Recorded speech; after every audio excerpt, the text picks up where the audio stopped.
Hello and welcome everybody to the DW TV interview. Meet with us today His Highness Agar Khan, head of the Ismaili Muslims. His Highness is also head of the Aga Khan Development Network, and in that capacity very active to support economic and social development in many regions and countries of the world.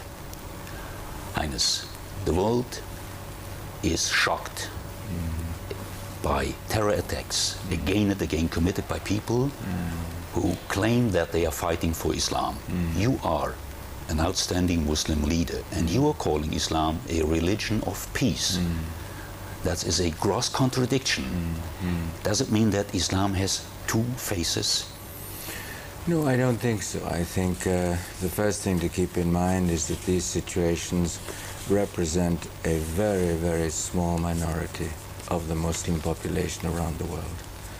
Secondly, they are driven essentially by political issues rather than issues of faith. And I think it would be completely wrong to view these situations as being representative of the faith of Islam. The Western world needs to look carefully at what are the forces at play to understand them and to make the difference between faith and issues which have nothing to do with the faith. We as Muslims would be expected to apply the same questions to situations such as Northern Ireland.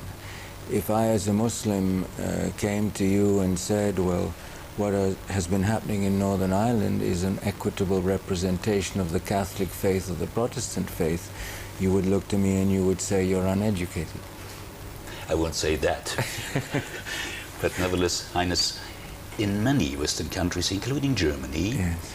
there is an opinion prevailing that Islam and democracy are not compatible. If that opinion is correct, real understanding and effective cooperation between the Muslim world and the West would be close to impossible. I agree. Well, I see no conflict between the faith of Islam and democracy. There was a consultation process. The consultation process occurred in the Muslim community at the time, and two notions were retained. One was consultation, and the other one was hereditary continuation of religious authority, as well as secular authority. The second issue that occurred was, it was consultation to achieve what? To achieve the best qualified people to lead the community. And I think that democracy is funded on those two concepts. It's founded on the concept of consultation, and it's founded on the concept of consultation for the purpose of merit, of defining the people best qualified to lead.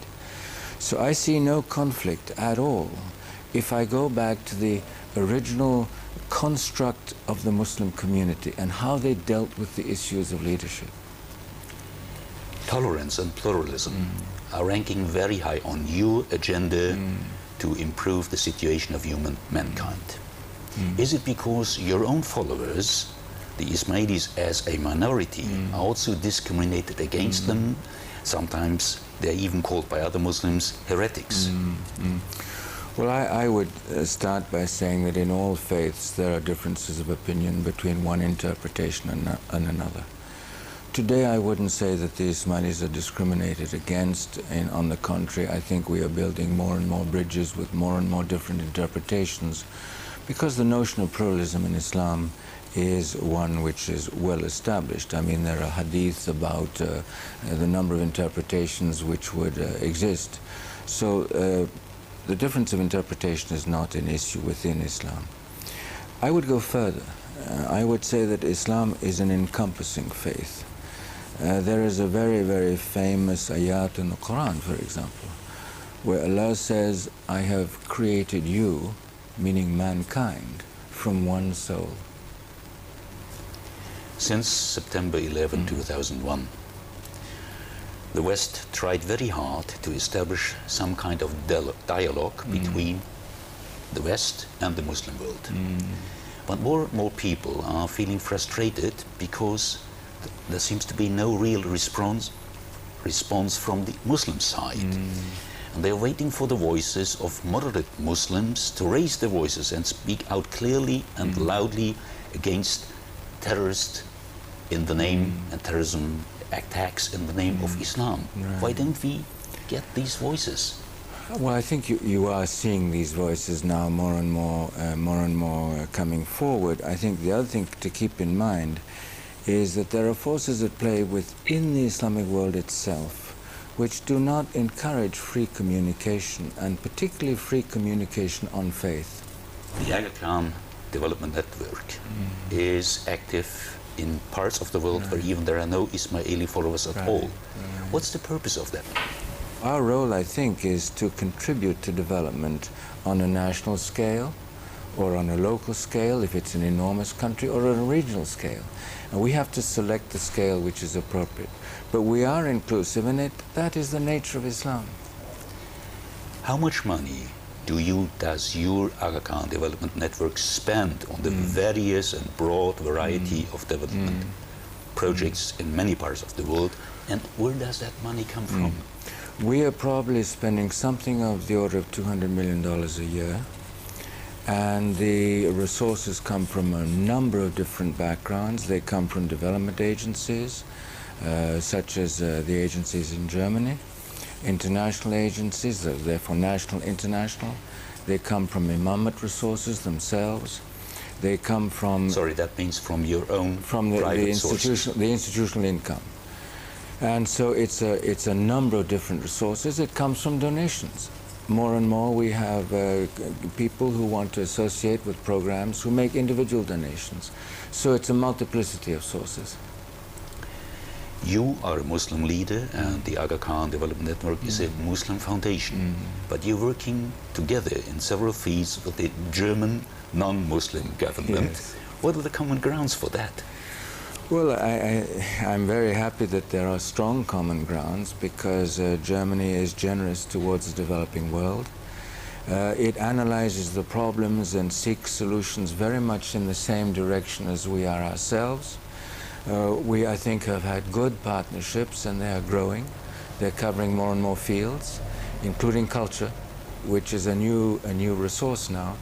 At least I think so. So that's where we're working together. And through Germany, we're also working with the European Union.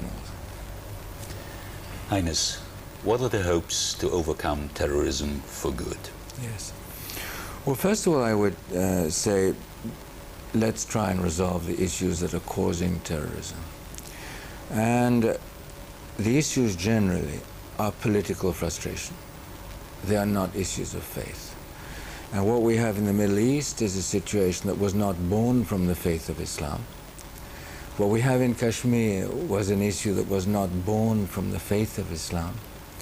What we have in Afghanistan is an issue that was not born from the faith of Islam. So we have to resolve the essence of the issues, which are the political issues. Once these centers of frustration and that carry people to despair, then I think we'll be able to address it. In the meanwhile, let us build everywhere we can to construct a better world in the Muslim world and in the developing world generally. That's got to be our goal. Highness, thank you for this interview, and I think we all wish you success in your development activities. Thank you very much. Thank you. Thank you.